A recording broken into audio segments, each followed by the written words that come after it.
بسم اللہ الرحمن الرحیم۔ دوستو آج ہم آپ کو سیر کروائیں گے ایک ایسی زمین کی جسے لینڈ آف فائر بھی کہا جاتا ہے، کیونکہ اس جدید دور میں فرینڈ پرست اور آگ کے پجاری ہیں اس ملک کے لوگ فرینڈ پرست اور آگ کے پجاری ہیں۔ اس سرزمین پر ایک ایسا پھول بھی پایا جاتا ہے جو دن میں 5 وقت کی اذان سن کر کھل اٹھتا ہے۔ لال شہباز قلندر بھی اس ملک کے ایک چھوٹے سے گاؤں مروندی میں پیدا ہوئے۔ اس مشہور بزرگ کا دوسرا نام سید عثمان مروندی ہے۔ اس ملک کا 5% رقبہ یورپ اور 95% رقبہ ایشیا میں موجود ہے۔ اس ملک کو آذربائیجان بھی کہا جاتا ہے۔ آذربائیجان جس کا official name republic of Azerbaijan بھی ہے، یہ نام ترک اور فارسی زبان کو ملا کر بنایا گیا ہے۔ آذر کے معنی ہیں آگ کے اور بائیجان کہتے ہیں حفاظت کرنے والے کو۔ اس ملک کا نظام نیم صدارتی ہے اور آئین کے مطابق یہ ایک اسلامک ملک نہیں بلکہ ایک سیکولر ملک ہے۔ اگر بات کی جائے اس ملک کے رقبے کی، یہ ملک رقبے کے لحاظ سے پوری دنیا میں 114ویں نمبر پر آتا ہے، جس کا کل رقبہ 86,8600 مربع کلومیٹر ہے۔ تاریخی طور پر یہ ملک قفقازی البانیہ کے نام سے جانا جاتا ہے۔ اس علاقے کو ایران بھی کہا جاتا ہے۔ اس علاقے پر 500 قبل مسیح میں آگ کی پوجا کرنے والے ایک قبیلے نے حکومت قائم کی۔ 400 قبل مسیح میں سکندر اعظم کی آمد کے بعد اس علاقے پر ایک مملکت قائم کی۔ عرب 19 خلیفہ نے بستانی اور بازتینیوں کو شکست دے کر قفقازی البانیہ کو فتح کر لیا۔ عباسیوں کے زوال کے بعد یہ علاقہ سالیاریوں کے قبضے میں چلا گیا۔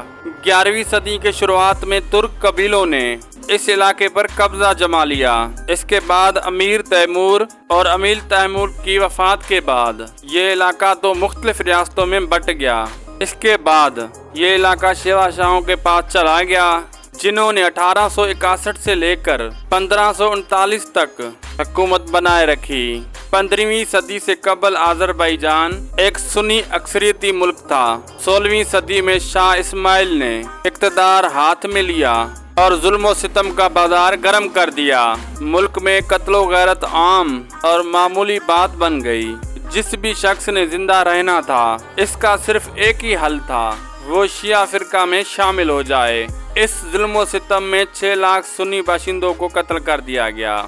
1918 میں اس خطے پر روس نے قبضہ جما لیا۔ 70 سال سوویت یونین کی غلامی کرنے کے بعد 1951 میں روس کو افغانستان میں شکست ہوئی۔ اس طرح سے آذربائیجان کو آزادی کا سورج نصیب ہوا۔ اس لیے اس ملک کے لوگ 30 اگست کو جشن آزادی مناتے ہیں۔ آذربائیجان کی کل آبادی جولائی 2021 کے دوران 2,33,845 لوگوں پر مشتمل ہے۔ آبادی کے لحاظ سے یہ ملک پوری دنیا میں 9ویں نمبر پر آتا ہے۔ اس کی کل آبادی میں 91.6% آذری اور 2% لگزین اور 1.3% رشین، 1.3% تالش، باقی دوسری قومیں آباد ہیں اس ملک میں۔ اس ملک میں 80% آبادی شیعہ لوگوں کے ماننے والوں کی ہے۔ اس ملک کے مشرق میں بحیرہ قزوین، شمال میں روس، شمال مغرب میں جارجیا اور ترکی اور جنوب میں ایران اور مغرب میں آرمینیا واقع ہے۔ اس خطے کے لوگوں کی زبان آذری ہے اور روسی بھی اور فارسی بھی ہے، اور آذربائیجان کا دارالحکومت باکو ہے، جو اس وقت حد سے زیادہ اپنی عیاشی کی وجہ سے غیر ملکی لوگوں کی نظر کا مرکز بنا ہوا ہے۔ پوری دنیا سے لوگ اسے اپنی عیاشی اور اپنی ہوس پوری کرنے کے لیے اس شہر کا رخ کرتے ہیں۔ یہ شہر اپنی طرز و تعمیر کے منفرد انداز اور صفائی کی وجہ سے پوری دنیا میں جانا جاتا ہے۔ باکو آذربائیجان کا سب سے زیادہ آبادی والا شہر ہے۔ اس شہر کی لڑکیاں یورپی لباس پہنتی ہیں اور پردے کا نام و نشان نہیں۔ اگر ان کے ٹی وی چینل کی طرف نظر ڈالی جائے تو مسلمان تو کیا ایک حیوان بھی شرما جائے۔ ان کے ٹی وی چینل کو دیکھ کر اس بات کا ہرگز اندازہ نہیں ہوتا کہ یہ ملک ایک اسلامک ملک ہے۔ اس شہر کی سب سے مشہور بلڈنگ کیسپیئن کی کنارے واقع ہے۔ اس ملک کی اس عمارت کو اس طرز سے تعمیر کیا گیا ہے जैसे आग के शोले निकलते हैं। ये मंजर रात को इंतहाई खूबसूरत नजर आता है। इसे आइफल टावर भी कहते हैं, जो मौजूदा दौर की जदीद तरीन इमारतों में शामिल होते हैं। अजरबैजान की मईशत का ज्यादातर इंसार तेल और गैस पर है।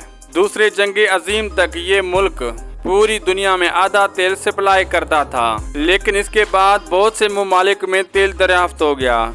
इस मुल्क में गैस वाफिर मिकदार में मौजूद है। अजरबैजान में एक पहाड़ आज भी मौजूद है, जिस पर हर वक्त आग लगी रहती है। अजरबैजान ज़राई लिहाज से बहुत तरक्की कर चुका है। इस मुल्क में गंदम, मकई और सूरजमुखी वाफिर मिकदार में मौजूद हैं। दोस्तों, बात करते हैं इस मुल्क में कुछ हैरान कुन फैक्ट पर।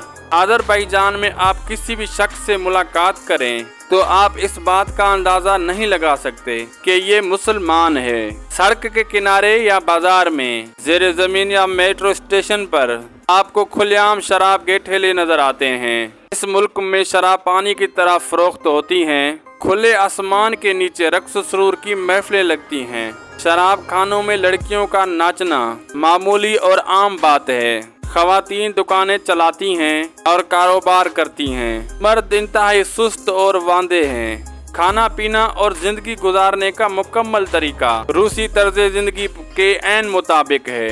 अजरबैजान का मशहूर त्योहार जश्न नारवज है। रूसी कैलेंडर के मुताबिक आतश परस्तों का नया साल नए साल का पहला दिन होता है। इन दिनों के आगाज पर फैमिली के तमाम अफराद एक जगह पर इकट्ठे होते हैं, एक दूसरे को गुजरे साल की दास्तानें सुनाते हैं। नए साल के आगाज के दिन 7 मुख्तलिफ डिशें बनाई जाती हैं। फैमिली में मौजूद अफराद के हाथों में हाथ डालकर रक्स किया जाता है। दरवाजों को लॉक नहीं लगाया जाता और फैमिली के तमाम अफराद के लिए घर के दरवाजे खुले रखे जाते हैं। नए साल की आमद पर आग जलाकर या घर में रोशनी करके पूरे घर को रोशन रखा जाता है। ये लोग आग से 7 मरतबा गुजरते हैं कि इनका मानना है कि आग इनके तमाम गुनाह और बुराई जला देती है। एक दूसरे पर पानी डाला जाता है कि एक दूसरे के गुनाह और बुराई धुल जाए। चराग या कैंडल जलाकर शीशे के आगे रखा जाता है। इनका अकीदा है कि शीशा खुशियों की अलामत है और आग इन खुशियों की हिफाजत करती है। इस मुल्क में लोग खाम तेल से गुस्ल करना पसंद करते हैं। ये ऐसा इसलिए करते हैं कि 12वीं सदी में एक काफिला इस इलाके से गुजर रहा था कि इसके पास एक बीमार ऊंट मौजूद था। इस काफिले ने एक जगह पड़ाव किया और इसने मुर्दा ऊंट को एक तालाब में छोड़ दिया, लेकिन इसी पानी के तालाब के साथ एक छोटा सा खाम तेल का तालाब भी मौजूद था। ये काफिला जब वापस आया, इन्होंने इस ऊंट को खाम तेल में लथपथ देखा। साथ में ये ऊंट बिल्कुल तंदुरुस्त भी था। उस वक्त से ये लोग खाम तेल को आब शफा समझकर इसमें गुस्ल करते हैं। इनका मानना है कि इससे इंसान को 70 बीमारियों से शफा मिलती है। मौसम बहार और मौसम खिजा में इस मुल्क के तमाम होटल बुक हो जाते हैं, क्योंकि हर कोई खाम तेल के गुस्ल का मजा लेता है। इस खाम तेल को इस मुल्क की जुबान में नफ्तालम भी कहते हैं। 1847 में पहली बार खाम तेल इस मुल्क में दरियाफ्त हुआ। अजरबैजान में औरतें एक ही वक्त में 3 अफराद से शादी कर सकती हैं। अजरबैजान में लोगों का अकीदा है कि हजरत नूह अलैहिस्सलाम की कश्ती भी इसी मुल्क में डूबी थी, इसलिए इन्होंने एक कबीले का नाम भी नूह रखा हुआ है। इस मुल्क में हर साल 1 लाख लोग एड्स की वजह से मौत की मुंह में चले जाते हैं। अजरबैजान के वीजे की कीमत बहुत ही कम है, इसीलिए इस मुल्क का वीज़ा हासिल करना बहुत ही इंतहाई आसान है। इस मुल्क का वीज़ा हासिल करने के लिए $26 दरकार होना लाजमी है और इसका वीज़ा आप ऑनलाइन भी हासिल कर सकते हैं और ये वीज़ा आपको 3 दिन के अंदर मिल जाएगा। अगर कोई शख्स बाय रोड जाना चाहता है और ये इसे भी सस्ता हो जाता है। इंडियन और पाकिस्तानी यूरोप जाने के लिए अजरबैजान का रुख करते हैं। बाकू इंटरनेशनल एयरपोर्ट पर इमिग्रेशन हुकाम इस शख्स का पासपोर्ट देखकर इस बात का तयन करते हैं कि इससे कितनी रकम बतौर रिश्वत हासिल की जाए, क्योंकि इनको इल्म होता है कि ये लोग आज़रबाईजान क्यों आते हैं। अपनी जमीन और घर बेचकर रकम कमाने आए हुए नौजवान आपको इन शराब खानों में अपना वक्त और जवानी बर्बाद करते हुए दिखाई देंगे। नाज़रीन, ये थी हमारी दिलचस्प वीडियो। अगली वीडियो के लिए चैनल को जरूर सब्सक्राइब कीजिए। वीडियो अच्छी लगी तो लाइक कीजिए, दोस्तों से शेयर कीजिए। हमें दीजिए इजाज़त, मिलते हैं नेक्स्ट वीडियो में। अल्लाह हाफिज़।